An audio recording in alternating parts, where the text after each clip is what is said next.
Welcome back to my channel. అందరూ బాగుండాలని మనస్ఫూర్తిగా కోరుకుంటూ ఈ వీడియోలో 2 అందమైన 8 చుక్కల ముగ్గులు వేశాను. అది చూస్తూ ఒక చిన్న ఇంటి ఇల్లాలి కథను విందాం. ఉదయం 5 గంటలు అలారం మోగకముందే సీత కళ్ళు తెరిచింది. తన కాలకృత్యాలను తీర్చుకొని వంటగదిలో స్టవ్ వెలిగించింది. కాఫీ వాసన ఇల్లంతా పరచుకుంది. పిల్లల టిఫిన్లు, భర్తకు లంచ్, అత్తమామలకు అల్పాహారం. ఒక్క నిమిషం కూడా ఆగకుండా ఆమె చేతులు పనిచేస్తూనే ఉన్నాయి. అందరూ తమ తమ పనులకు వెళ్ళిపోయారు.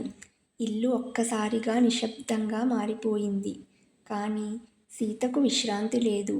బట్టలు ఉతకడం, ఇల్లు శుభ్రం చేయడం, ఇంటికి అవసరమయ్యే సరుకులు తెచ్చుకోవడం, ఇలా రోజు మొత్తం పనే సరిపోతుంది.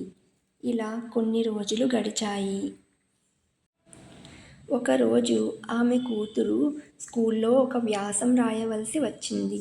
విషయం నా హీరో.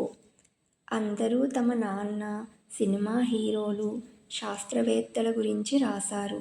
కానీ ఆమె కూతురు మాత్రం ఇలా రాసింది: నా హీరో మా అమ్మ. ఆమెకు జీతం లేదు, కానీ మా కోసం ప్రతిరోజు కష్టపడుతుంది. ఆమెకు సెలవులు లేవు, కానీ మమ్మల్ని ఎప్పుడూ నవ్విస్తుంది. ఆమె అనారోగ్యంగా ఉన్నా ముందు మా గురించి ఆలోచిస్తుంది. ప్రపంచంలో గొప్ప ఉద్యోగం ఏదైనా ఉంటే అదే మా అమ్మ చేసే ఇంటి పని. ఆ వ్యాసం చదివిన టీచర్ కళ్ళల్లో నీళ్లు తిరిగాయి. ఆమె ఆ వ్యాసాన్ని జిల్లా స్థాయి పోటీకి పంపింది. ఆ వ్యాసానికి మొదటి బహుమతి వచ్చింది. అవార్డు కార్యక్రమంలో కూతురిని అడిగారు: ఈ మాటలు నీకు ఎవరు నేర్పారు? ఆ చిన్నారి నవ్వుతూ చెప్పింది: ఎవరూ నేర్పలేదు. నేను ప్రతిరోజు మా అమ్మను చూస్తుంటాను. అదే నా పాఠం. వేదికపై ఉన్న వారందరూ చప్పట్లు కొట్టారు. సీత మాత్రం చివరి వరుసలో నిశ్శబ్దంగా కూర్చొని ఉంది. ఆమె జీవితంలో మొదటిసారి తన కష్టానికి గుర్తింపు లభించింది. ఆ రోజు ఇంటికి వెళ్ళాక ఆమె భర్త సీత చేతిలో ఒక చిన్న బహుమతి పెట్టాడు. అందులో ఒక చీర, ఒక లేఖ ఉన్నాయి. ఆ లేఖలో ఇలా ఉంది: ఈ ఇంటికి పునాది నువ్వే. మా జీవితాల్లో నిజమైన హీరోయిన్ నువ్వే. సీత కళ్ళల్లో ఆనంద బాష్పాలు మెరిశాయి.